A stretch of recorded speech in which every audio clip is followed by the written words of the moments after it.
Praise lord. యేసయ్య నామంలో daily మన వాక్య ధ్యానంలో మిమ్మల్ని ఆహ్వానిస్తున్నాం. ఈరోజు కూడా దేవుడి వాక్య భాగాన్ని యెషయా 57 చదువుకుని ధ్యానించుకోబోతున్నాం. ప్రభువాహు యెహోవా నాకు సహాయము చేయువాడు గనుక నేను సిగ్గుపడలేదు. హల్లెలూయా. ప్రభు నాకు సహాయం చేస్తున్నాడు కాబట్టి నేను సిగ్గుపడను అని లేఖనంలో రాయబడి ఉంది.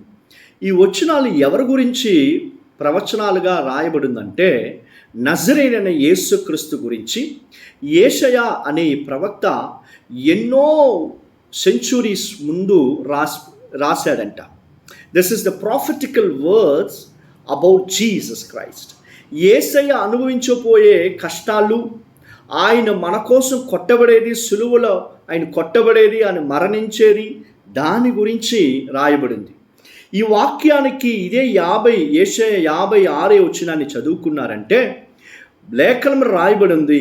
ఆయన మన కోసం అవమానాన్ని మోసాడంట, అవమాన పాలయ్యాడంట, ఆయన ముఖంలో ఉమ్ము చూశారంట. ఆయన్ని ఎంత అవమానంగా నడిపించగలరో అంత అవమాన పాల్పరిచారంట. అయినా ఈ వాగ్దానం యేసయ్య గురించి చెప్తుంది.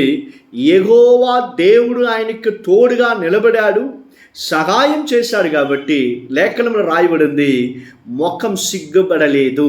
జరిగింది మనకు తెలుసు కదా. యేసయ్య ఆయన మన దేవుడు, సర్వశక్తి కలిగిన దేవుడు, ఎంత గొప్ప దేవుడు ఈ లోకానికి వచ్చి మన కోసం, మన పైన పెట్టుకొని ఉండే ప్రేమ కోసం ఆయన మన పాపాల కోసం చనిపోయాడంట, కొట్టబడాడంట, అవమానాన్ని ఆయన పొందుకున్నాడంట, అవమానాన్ని అనుభవించాడంట. ఆయన ముఖంలో ఉమ్ము ఊశారండి. ఈరోజు మనల్ని ఎవరన్నా ఒక మాట అంటే మనం ఉండలేకపోతున్నాం కదా. మా మనసు ఎంత బాధపడుతుంది. అది ఎంత గొప్ప దేవుడు, is all mighty L Shaddai అంట. ఎంత గొప్ప దేవుణ్ణి అవమాన పాల్పరిచి ఒక్కములో ఉమ్ము ఊస్తున్నారండి. ఆయన ఒక్క క్షణం ఆలోచించాడంటే ఆ రోజు ఆ స్థలం అంతా ఏమి లేకుండా చేసేదానికి శక్తి గల దేవుడు. అయినా చేయలేదు. తండ్రికి లోబడి ఫిలిప్పీయుల 2 చదువుతున్నాం. ఆయన మనలాగనే భూలోకానికి దిగి వచ్చి తండ్రికి లోబడి మరణం పర్యంతము ఆయన లాస్ట్ వరకు తండ్రికి లోబడి ఉన్నాడంట, తను తగ్గించుకొని. అలాంటి దేవుడికి ఏం జరగబోతుందని చెప్పి ప్రవచనంగా రాయబడి ఉంది. యెహోవా దేవుడు యేసయ్యకి తోడుగా నిలబడి సిగ్గుపడకుండా నడిపించాడంట. హల్లెలూయా. అదే దేవుడు ఈరోజు కూడా సజీవంగా ఉన్నాడు. That's the same lord is alive today. The same God is alive today. నేను ప్రసంగించే అదే దేవుడు ఈరోజు కూడా సజీవంగా ఉన్నాడు.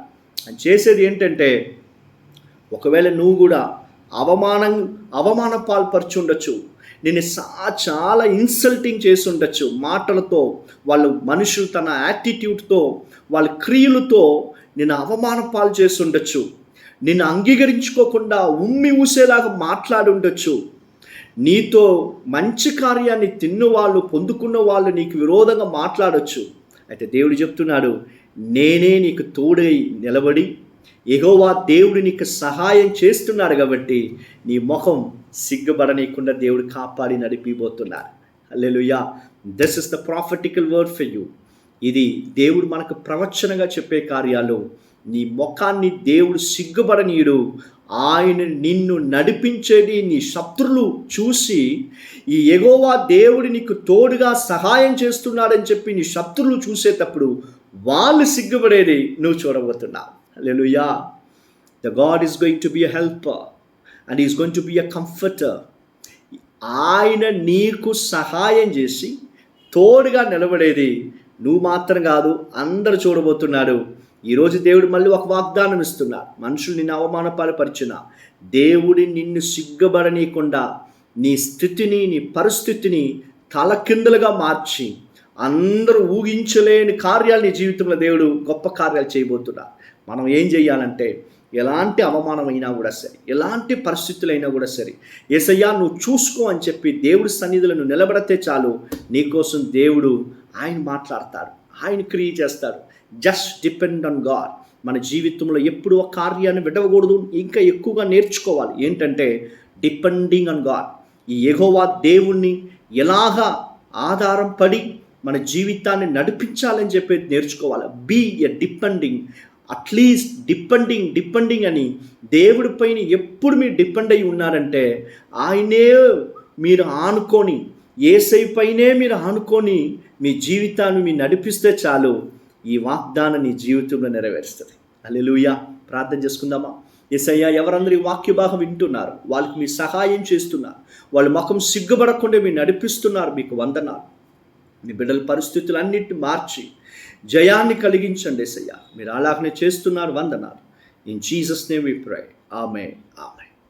God bless you all.